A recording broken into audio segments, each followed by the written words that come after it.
최근 한국 남자와 일본 여자 간 국제 결혼이 사상 최대치를 기록했다고 합니다. 통계청에 따르면 2024년 한일 국제 결혼 건수는 전년 대비 35% 증가한 것으로 나타났습니다.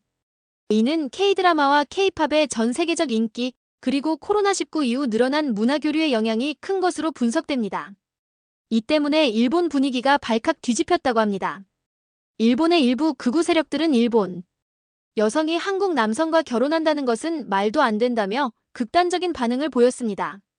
하지만 정작 당사자들의 반응은 전혀 다릅니다. 최근 한 여성이 일본 방송에 출연해서 한 말이 더욱 충격적이었는데요. 한국 남자는 매뉴얼보다 마음으로 움직이는 사람이라고 당당히 고백한 겁니다. 대체 이 일본 여성에게 무슨 일이 있었을까요? 왜 그녀는 고국을 등지고 한국에서 새로운 삶을 시작하게 되었을까요? 제가 준비한 충격적인 내용을 공개합니다. 오늘의 이야기 시작하기 전에 구독과 좋아요 버튼을 꾹 눌러주시면 영상 제작에 큰 힘이 됩니다. 저는 일본 나리타 공항 정비실에서 10년간 일해온 아야카라고 합니다. 1988년 도쿄에서 태어나 항공공학을 전공한 후 일본 항공에 입사했습니다. 어릴 때부터 하늘을 나는 비행기에 매료되어 있었고 특히 기계의 정밀함과 완벽함에 깊은 관심을 가지고 있었어요. 대학 시절 전체 항공공학과 학생 중 여학생이 5% 미만이었지만 저는 전공 성적 상위 3% 안에 드는 우수한 성과를 거두었습니다. 매일 아침 7시에 출근해서 밤 10시까지 항공기 점검과 정비 업무를 담당했죠. 보잉부터 에어버스까지 다양한 기종의 엔진 점검과 유지 보수를 담당했습니다. 일본 항공업계에서는 여성 정비사가 흔하지 않은데 저는 그 길을 고집스럽게 걸어왔습니다. 동료들 중에는 처음에 여성이라는 이유로 의심의 눈초리를 보내는 사람들도 있었지만 실력으로 하나씩 인정받아 나갔어요. 안전이 최우선인 업계에서 단 한 번의 실수도 용납되지 않는 긴장감 속에서 살아왔어요. 특히 기억에 남는 것은 2022년 태풍 시즌이었습니다. 강풍과 폭우 속에서도 항공기 안전 점검을 위해 밤을 새워 작업해야 했거든요. 그때 저희 팀이 점검한 항공기가 승객 300명을 태우고 무사히 이륙하는 모습을 보며 이 일에 대한 자부심과 책임감을 더욱 크게 느꼈습니다. 하지만 동시에 이런 고강도 업무와 남성 중심적인 직장 문화 때문에 개인적인 삶은 늘 뒷전이었어요. 2023년 9월 회사에서 저에게 인천공항에서 열리는 국제항공안전 세미나에 참가하라고 했어요.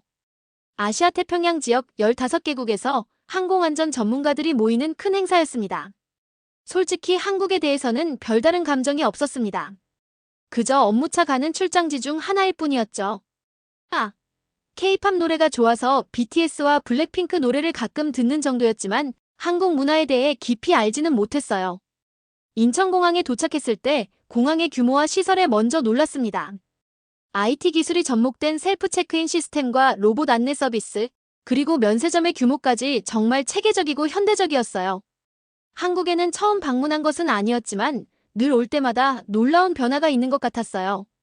2019년에 관광으로 한번 왔을 때와 비교해도 확연히 달라진 모습이었습니다. 세미나 첫날에는 각국의 항공안전 정책과 사례 발표가 있었습니다. 한국의 항공안전 관리 시스템 발표를 들으며 상당히 인상적이라고 생각했어요. 특히 ICT 기술을 활용한 실시간 모니터링 시스템과 예측, 정비 시스템은 일본보다도 앞서 있다는 느낌이 들었습니다. 일본 항공업계가 전통적인 방식을 고수하는 반면 한국은 혁신적인 기술 도입에 더 적극적인 것 같았어요. 세미나 둘째 날 예정에 없던 일이 벌어졌습니다. 갑작스러운 모해 화재 대피 훈련이 시작된 거예요. 각국에서 온 항공안전 전문가들이 당황하며 우왕좌왕하는 상황이었습니다. 스피커에서 한국어와 영어로 대피 안내가 나왔지만 실제 상황이라면 패닉 상태가 되었을 거예요. 그때 한 명의 남성이 나타났어요. 키가 크고 건장한 체격에 차분하면서도 권위 있는 목소리로 상황을 통제하기 시작했습니다. 이준호라는 이름의 한국 소방관이었죠. 그의 모습에서 뭔가 다른 걸 느꼈습니다. 매뉴얼에 따라 기계적으로 움직이는 게 아니라 한 사람 한 사람을 세심하게 살피면서 대피시키는 거예요. 휠체어를 탄 참가자가 있었는데 다른 사람들보다 먼저 그분을 안전한 곳으로 이동시키는 모습이 인상적이었습니다. 외국인 참가자들이 한국말을 못 알아듣자 직접 손짓 발짓으로 안내하며 안전한 곳으로 이끌었습니다. 저도 그의 안내를 받았는데 제 팔을 가볍게 잡으며 괜찮습니다. 천천히 따라오세요라고 말하는 그의 눈빛에서 진심이 느껴졌어요. 훈련이 끝난 후 각국 전문가들이 그에게 감사 인사를 전했습니다. 그런데 준호 씨는 오히려 미안하다며 고개를 숙였어요. 갑작스러운 훈련으로 놀라게 해서 죄송하다는 거였죠. 이런 겸손함을 어디서 본 적이 있나 싶었는데 일본에서도 보기 드문 태도였습니다. 일본 사회에서도 겸손함을 중시하지만 그의 겸손함은 형식적인 것이 아니라 마음에서 우러나오는 진정성이 느껴졌어요. 직업의식이 몸에 밴 사람만이 보여줄 수 있는 자연스러운 배려였어요. 그날 저녁 환송 리셉션에서 우연히 같은 테이블에 앉게 되었습니다. 다른 참가자들과 달리 준호 씨는 술을 마시지 않더군요. 이유를 물어보니 언제든 출동할 수 있도록 몸 상태를 최적으로 유지해야 한다고 했습니다. 소방관이라는 직업에 대한 그의 철학을 들으며 존경심이 생겼어요. 시민들의 안전을 지키는 일이 단순한 직업이 아니라 사명이라고 생각한다는 말에 가슴이 뭉클했습니다. 대화를 나누면서 그의 인생관에 대해서도 알게 되었어요. 어릴 때부터 남을 돕는 일에 관심이 많았다고 했습니다. 중학교 때는 봉사동아리 활동을 했고 고등학교 때는 적십자 활동에도 참여했다고 하더군요. 대학에서는 소방방재학을 전공하면서 이론과 실무를 겸비한 전문가가 되기 위해 노력했다고 했어요. 특히 일본의 방재 시스템에 대해서도 많이 공부했다면서 제가 일본 사람이라는 걸 알고는 더욱 관심을 보였습니다. 리셉션이 끝나갈 무렵 준호 씨가 조심스럽게 말을 걸어왔어요. 항공정비 일을 하신다고 들었는데 정말 대단하다고 했습니다. 하늘을 나는 사람들의 안전을 책임진다는 건 엄청난 일이라면서 진심으로 고마워했어요. 그 순간 뭔가 통하는 게 있다고 느꼈습니다. 서로 다른 분야지만 사람들의 안전을 지킨다는 공통분모가 있었거든요. 게다가 두 사람 모두 완벽 주자적인 성향이 있어서 일에 대한 열정과 책임감이 비슷했어요. 공항으로 가는 버스 안에서 준호 씨가 명함을 건네며 한국의 소방 시스템에 대해 궁금한 게 있으면 언제든 연락하라고 했습니다. 정중한 인사와 함께 무사히 일본에 돌아가시길 바란다는 말을 덧붙였죠. 그때만 해도 그냥 예의상 하는 말이라고 생각했어요. 하지만 그 명함을 지갑에 소중히 넣어두는 제 모습을 보며 뭔가 달라진 걸 느꼈습니다. 일본으로 돌아온 지 일주일 후 예상치 못한 이메일 한 통이 도착했습니다. 발신자는 이준호였어요. 한국 소방 시스템에 관심이 있다고 하셔서 자료를 첨부한다는 내용이었습니다. 정말 세심한 사람이구나 싶었죠. 단순한 업무 자료가 아니라 한국 소방서의 일상과 훈련 과정, 그리고 최신 장비들까지 담긴 자료였어요. 특히 인상적이었던 건 119 구급대의 활동 영상이었습니다. 생명을 구하는 현장에서의 그들의 전문성과 희생 정신을 보며 감동받았어요. 답장을 보내면서 일본 항공정비 시스템에 대한 자료도 함께 첨부했습니다. 나리타 공항의 정비 현장 사진과 첨단 장비들, 그리고 일본 항공안전관리 체계에 대한 설명을 정리해서 보냈어요. 그렇게 시작된 이메일 교환이 점점 개인적인 이야기로 확장되기 시작했어요. 업무 얘기에서 시작해서 각자의 일상과 취미, 그리고 인생관까지 나누게 되었습니다. 준호 씨의 이메일에는 항상 상대방을 배려하는 마음이 담겨 있었어요. 특히 인상 깊었던 건 그의 직업관이었습니다. 소방관이라는 직업을 단순히 돈을 벌기 위한 수단으로 생각하지 않는다는 거예요. 시민들의 안전을 지키는 것이 자신의 존재 이유라고 생각한다고 했습니다. 월급이 많지 않아도 때로는 위험한 상황에 처해도 이 일을 계속하는 이유가 바로 그것이라고 했어요. 이런 진정성 있는 태도가 저에게는 너무나 새로웠어요. 일본에서 만났던 남성들과는 확실히 다른 면이 있었거든요. 일본에서 만났던 남성들은 대부분 안정적인 회사원들이었는데 승진과 연봉에만 관심이 많았어요. 데이트할 때도 격식을 차리고 매뉴얼대로 행동하는 경우가 많았습니다. 레스토랑 예약부터 선물 선택까지 모든 것이 계산적이고 예측 가능했죠. 물론 그런 안정감도 좋지만 때로는 진심이 느껴지지 않을 때가 많았어요. 이메일을 주고받다 보니 자연스럽게 개인적인 고민도 털어놓게 되었습니다. 여성 정비사로서 겪는 어려움이나 미래에 대한 불안감 같은 것들 말이죠. 일본 사회에서 여성이 기술직에서 일한다는 것은 여전히 많은 편견과 어려움이 따르거든요. 승진의 기회도 남성에 비해 제한적이고 결혼과 출산을 하면 경력 단절의 위험도 있었어요. 준호 씨는 제 고민을 진지하게 들어주며 따뜻한 위로와 격려를 해주었습니다. 아야카 씨는 정말 대단한 사람이에요. 하늘을 나는 비행기의 안전을 책임진다는 건 엄청난 일이거든요. 그 일을 10년간 해오신 것만 봐도 얼마나 훌륭한 전문가인지 알 수 있어요. 성별이 중요한 게 아니라 실력과 열정이 중요한 거죠. 이런 격려의 말들이 제게는 큰 힘이 되었어요. 멀리 떨어져 있지만 마음만은 가까이 있다는 느낌이었어요. 특히 그가 여성의 사회 진출에 대해 긍정적이고 지지적인 태도를 보인 것도 인상적이었습니다. 한국 남성들이 일본 남성들보다 성평등 의식이 높다는 이야기를 들은 적이 있는데 준호 씨를 통해 그것을 실감할 수 있었어요. 그렇게 몇 달간 연락을 주고받던 중 뜻밖의 기회가 찾아왔습니다. 회사에서 한국의 공항 안전 시스템을 시찰할 직원을 모집한다는 공지가 올라온 거예요. 4일간의 서울 출장이었는데 주저없이 지원했습니다. 물론 표면적으로는 업무상 필요에 의한 지원이었지만 속마음은 달랐죠. 준호 씨를 다시 만나고 싶었어요. 지원서를 제출할 때 한국어 실력을 어필하기 위해 몇 개월 전부터 온라인으로 한국어 공부를 시작했다는 것도 적었어요. 실제로 준호 씨와 이메일을 주고받으면서 한국어에 대한 관심이 생겨서 기초 회화 정도는 익혔거든요. 간단한 인사말과 일상 표현 정도였지만 그것만으로도 한국 출장에 대한 열의를 보여줄 수 있었어요. 출장이 확정되자마자 준호 씨에게 연락을 드렸습니다. 서울에 간다고 했더니 정말 기뻐하더군요. 공항까지 마중 나가겠다고 하는 걸 정중히 거절했는데 결국 설득당하고 말았습니다. 처음 한국에 오시는 것도 아니고 업무차 오시는 건데 괜찮습니다라고 했더니 그래도 아는 사람이 있으면 더 편하지 않을까요? 라며 웃었어요. 그의 진심 어린 제안을 거부할 수가 없었어요. 2024년 3월 20일 인천공항에 도착했을 때 정말 놀랐습니다. 준호 씨가 작은 꽃다발을 들고 환하게 웃으며 기다리고 있었거든요. 벚꽃 시즌이라 벚꽃가지로 만든 작은 부케였는데 한국에 온 것을 진심으로 환영한다는 마음이 고스란히 전해졌어요. 그 순간 이게 단순한 업무 관계가 아니라는 걸 확실히 깨달았습니다. 가슴이 두근거리기 시작했어요. 공항에서 호텔까지 가는 길에 준호 씨가 서울의 이곳저곳을 소개해 주었습니다. 한강과 남산타워, 그리고 고궁들을 지나면서 한국의 문화와 역사에 대해서도 설명해 주었어요. 외국인인 저를 배려하는 모습이 인상적이었습니다. 억지로 한국을 자랑하려고 하는 게 아니라 자연스럽게 자국에 대한 애정을 표현하는 거였죠. 한국에 대해 어떻게 생각하세요? 라고 물어보지도 않고 그냥 저기 보이는 건물이 63빌딩인데 처럼 자연스럽게 설명해주는 모습이 좋았어요. 호텔에 도착해서 체크인을 할 때도 도움을 줬어요. 제가 한국어로 간단한 인사는 할 수 있지만 복잡한 절차는 어려웠거든요. 프런트 직원과 한국어로 대화하면서 제가 일본에서 온 항공안전 전문가라는 것도 소개해줬어요. 그러자 호텔 직원분이 더욱 친절하게 대해주시더군요. 한국 사람들의 외국인에 대한 배려심이 일본보다 더 따뜻하다는 느낌을 받았어요. 다음 날부터 본격적인 시찰이 시작되었습니다. 김포공항 소방서를 방문해서 한국의 공항 화재 대응 시스템을 살펴보았어요. 정말 체계적이고 효율적인 시스템이었습니다. 특히 첨단 장비들의 수준이 일본과 비교해도 전혀 뒤처지지 않았어요. 화재 진압 차량, 구조 장비, 그리고 통신 시스템까지 모든 것이 최신식이었습니다. 무엇보다 소방관들의 훈련 수준이 인상적이었어요.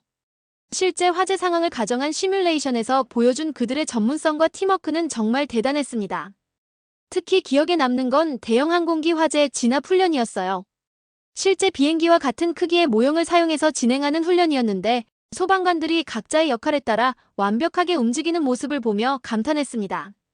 준호 씨도 훈련에 참여했는데 팀의 리더 역할을 맡아서 전체적인 상황을 조율하는 모습이 정말 멋있었어요. 평소 온화한 모습과는 달리 현장에서는 카리스마 넘치는 지휘관의 모습을 보여줬어요. 시찰 중간중간 준호 씨가 세심하게 챙겨주었어요. 힘들지 않은지 계속 확인하고 한국 음식을 소개해주기도 했습니다.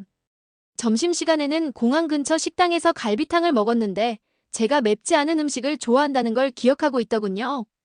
일본 분들은 보통 매운 음식을 잘 못 드시니까 이 집 갈비탕이 좋을 것 같아요 라며 추천해줬어요. 특히 고층 아파트 화재 대응 시뮬레이션을 참관한 후 저녁 식사를 함께 했는데 그때 들은 이야기가 가슴 깊이 와닿았어요. 아파트 화재 진압 훈련을 보면서 준호 씨가 조용히 말했어요. 실제로 화재 현장에 가면 정말 무서워요. 연기 때문에 앞이 안 보이고 열기 때문에 숨이 막히죠. 그런데도 안으로 들어가야 하는 이유는 그 안에 사람이 있기 때문이에요. 혹시 모르는 한 명이라도 더 구하기 위해서는 위험을 감수해야 해요. 시민들을 가족처럼 생각하기 때문에 언제라도 화재 현장에 투입될 수 있도록 정신적으로 준비하고 있다는 거였습니다. 불 앞에서는 누구나 무서워하지만 그 무서움보다 시민들을 지켜야 한다는 사명감이 더 크다고 했어요. 그 말을 들으며 눈시울이 뜨거워졌습니다. 이런 마음가짐을 가진 사람이 진짜 멋있다고 생각했어요. 저도 항공정비 일을 하면서 비슷한 경험이 있다고 했어요. 승객들의 생명을 책임지는 일이기 때문에 항상 완벽해야 한다는 부담감이 있다고 말이죠. 그러자 준호 씨가 그래서 아야카 씨가 더 대단하다고 생각해요.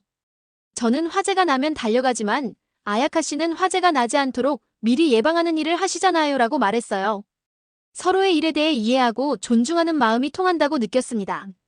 셋째 날 저녁, 준호 씨가 특별한 곳에 데려가겠다고 했습니다. 한강변에 있는 소방서 앞 벤치였어요. 야경이 정말 아름다웠는데 더 인상적이었던 건 그곳에서 함께 먹은 컵라면이었습니다. 화려한 레스토랑이 아니라 소박한 편의점 라면이었지만 그 어떤 식사보다 맛있고 따뜻했어요. 이게 제가 가장 좋아하는 장소예요. 힘들 때마다 여기 와서 한강을 바라보며 생각을 정리해요라고 했어요. 자신만의 특별한 공간을 저와 함께 나누고 싶어 했다는 게 감동적이었습니다. 벤치에 앉아 한강을 바라보며 서로의 이야기를 나누었습니다. 준호 씨가 소방관이 된 이유, 그리고 앞으로의 꿈에 대해 들려주었어요. 어릴 때 화재로 이웃집 할머니를 잃은 경험이 소방관의 길로 이끌었다고 했습니다. 그 할머니를 구하지 못한 아쉬움이 지금까지도 마음에 남아있다면서 더 많은 사람들을 지키고 싶다고 했어요. 그때 제가 10살이었는데 소방차가 오기 전에 할머니를 구할 수 있지 않았을까 하는 생각을 지금도 해요. 물론 어린아이가 할 수 있는 일은 없었겠지만 그래도 그런 아쉬움이 남아서 이 일을 하게 된 것 같아요.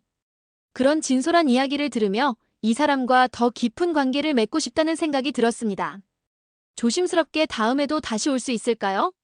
라고 물어보았어요. 준호 씨는 잠시 생각하더니 매번 기다릴게요라고 답했습니다. 그 말 한마디에 제 마음이 완전히 기울어버렸어요. 그날 밤 호텔로 돌아가는 길에 준호 씨가 말했어요. 아야카 씨와 함께 있으면 시간이 정말 빨리 가네요. 내일이 마지막 날이라는 게 아쉬워요. 저도 같은 마음이었어요. 벌써 이별이 다가온다는 게 너무 아쉬웠습니다.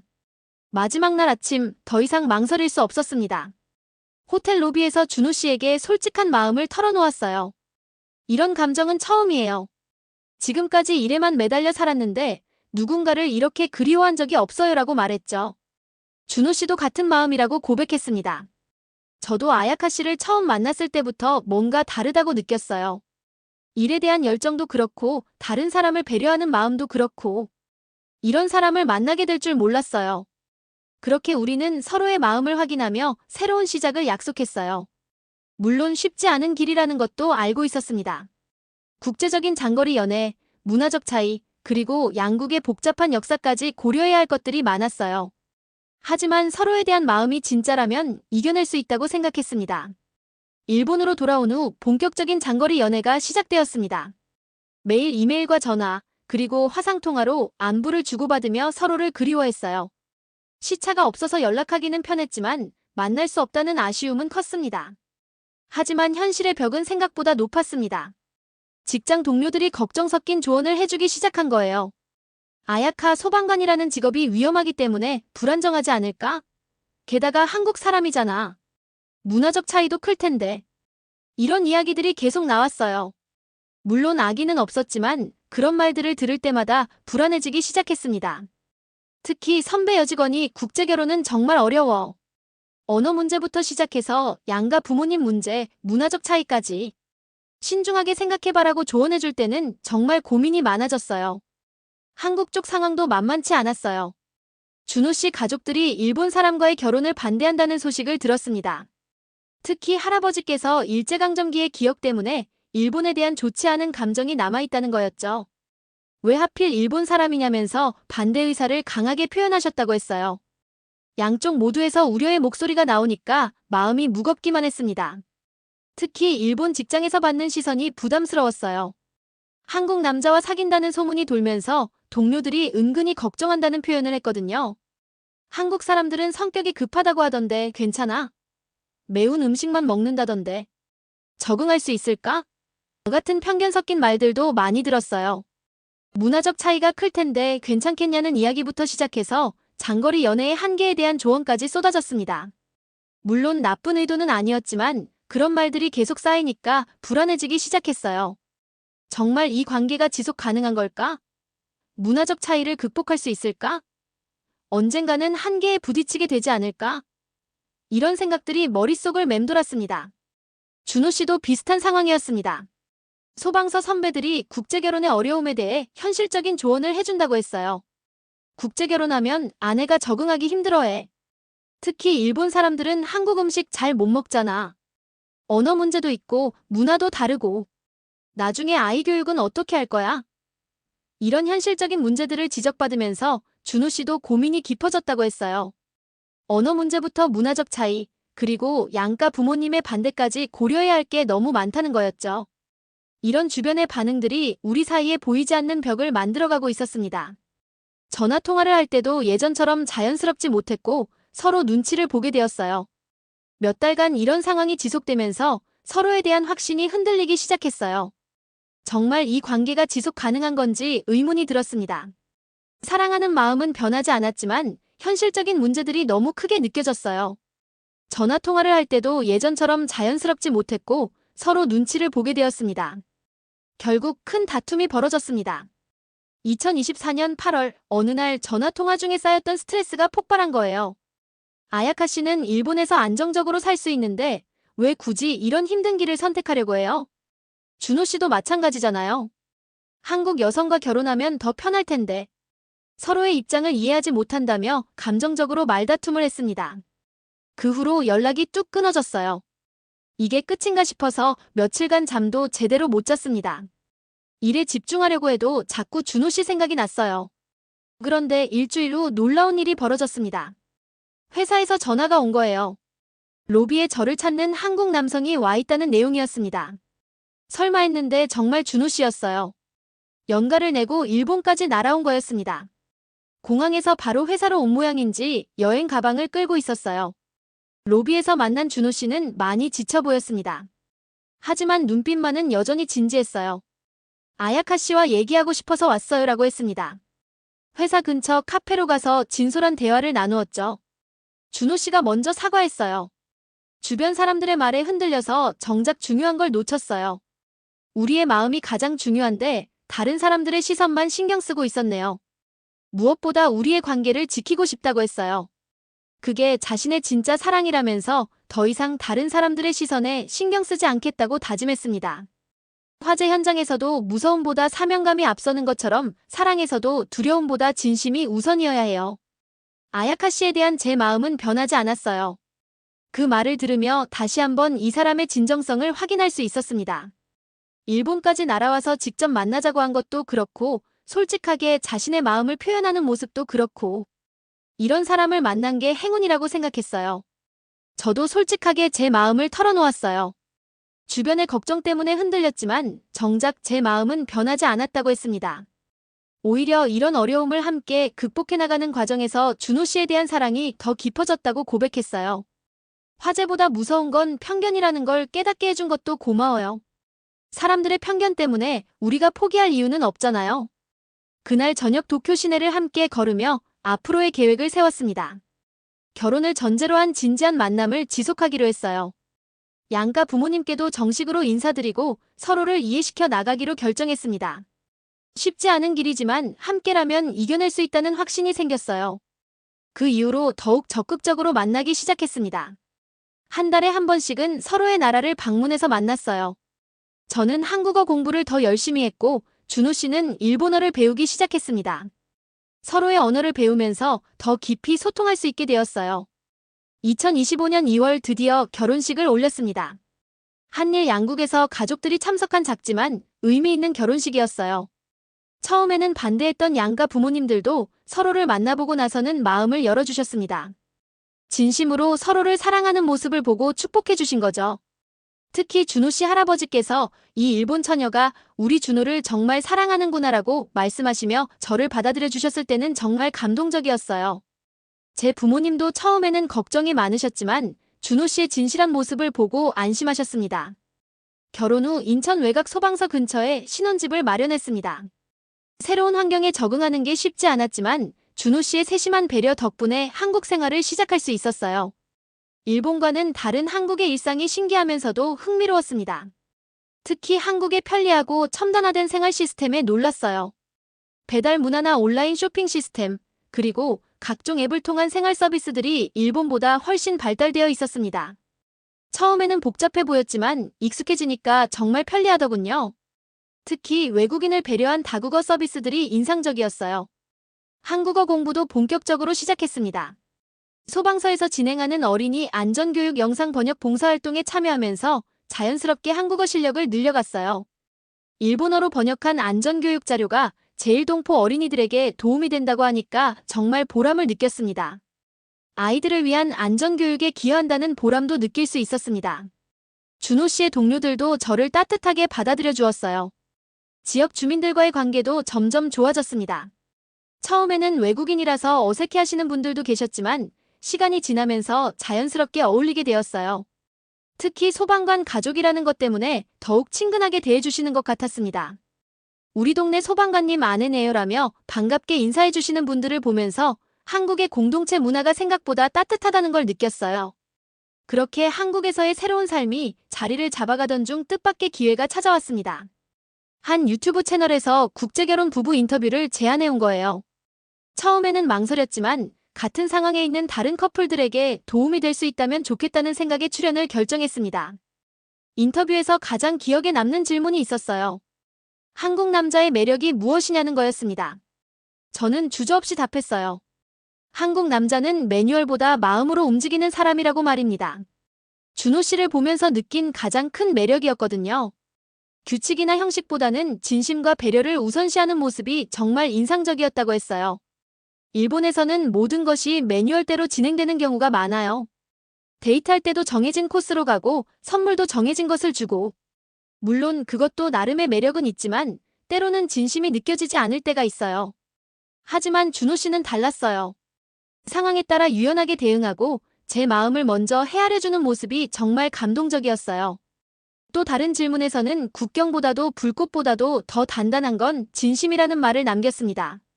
사랑에는 국경이 없다는 뻔한 말이 아니라 진정성 있는 마음이 모든 어려움을 이겨낼 수 있다는 의미였어요.